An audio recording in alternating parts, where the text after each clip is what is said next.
Hello, this is Austin with Josh's Frogs, and today I'm going to be answering a question that we get all the time through our customer service, and that is, how do I set up my new frog in a quarantine tank and provide it with enough moisture that it will be able to do well and I'll be able to watch it? And the answer is, you need a very, very simplistic setup. For most tree frogs, you're going to need something like this. This is a Sterilite container from Walmart. I think it costs like 98 cents. So you can pick one of those up. Your new frog most likely will not need a ton of space to feel comfortable and acclimate to its new home. But you can take one of these. This is another, it's a little bit more secure. You can see that we have drilled some holes into the sides of these just for a little bit of extra airflow, so we don't have to worry about that. With the smaller Sterilite, these are about 6 quarts. You only need 2 sheets of extra strength paper towel, and then a little bit of water. If you have a mister, that will work a lot better. You want to kind of distribute the water enough so that the entire paper towel is wet and kind of patted down, but you don't want so much water that there's standing water, and you can see I overdid it a bit, which is fine because you can always dump the water out. So afterwards, your setup should look like this. And we like to set up frogs in these types of setups when maybe they're not eating when you first got it and you put it in your tank. You can monitor your frog very, very easily in this. You can almost at every angle see the frog and see if it's eating, if it's pooping, all the important things that your new frog should be doing at your house.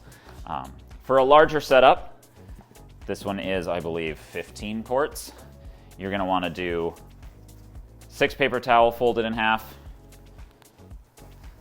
or thereabouts. It doesn't need to be exact. You could do 5 and fold it in half, because you are going to have to squish down the sides a little bit because it doesn't fit as nicely as the 6 quart.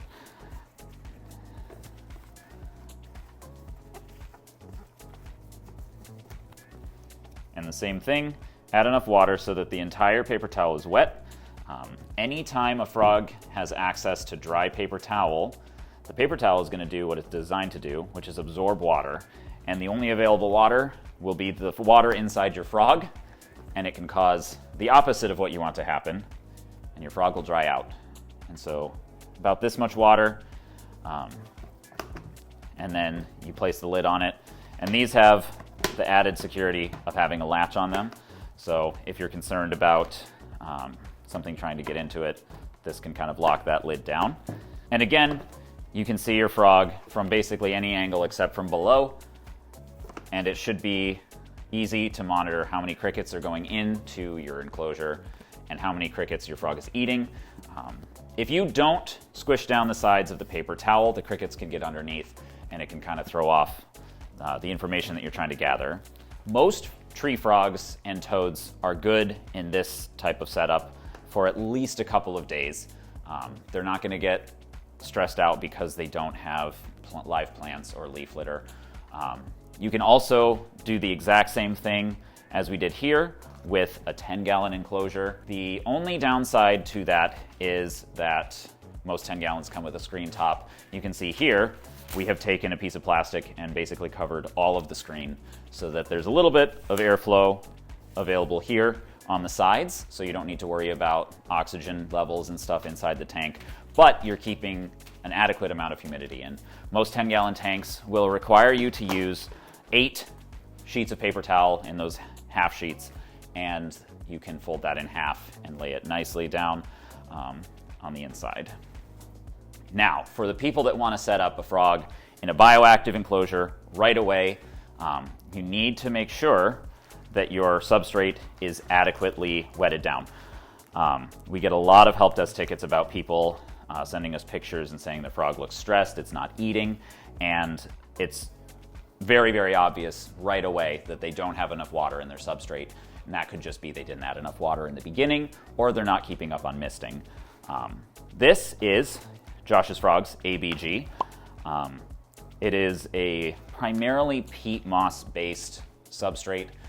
If you're using cocoa fiber, the same thing applies to that, so just keep that in the back of your mind.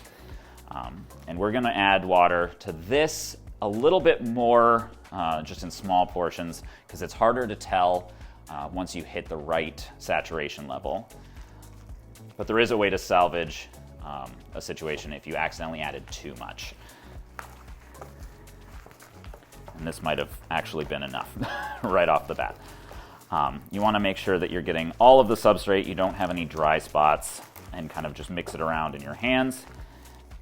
You can just turn it over a whole bunch of times.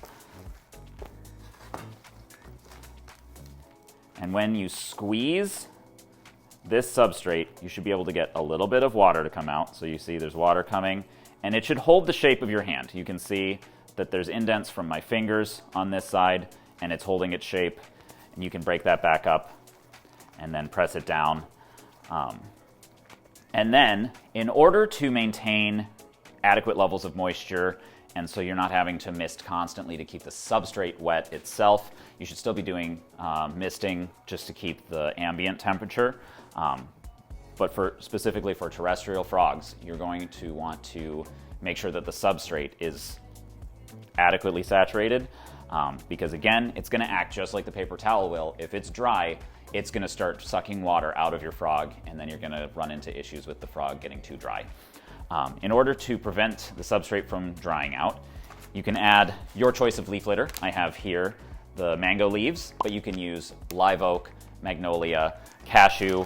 I would avoid Indian almond leaves just because they break down much, much quicker than the aforementioned leaves.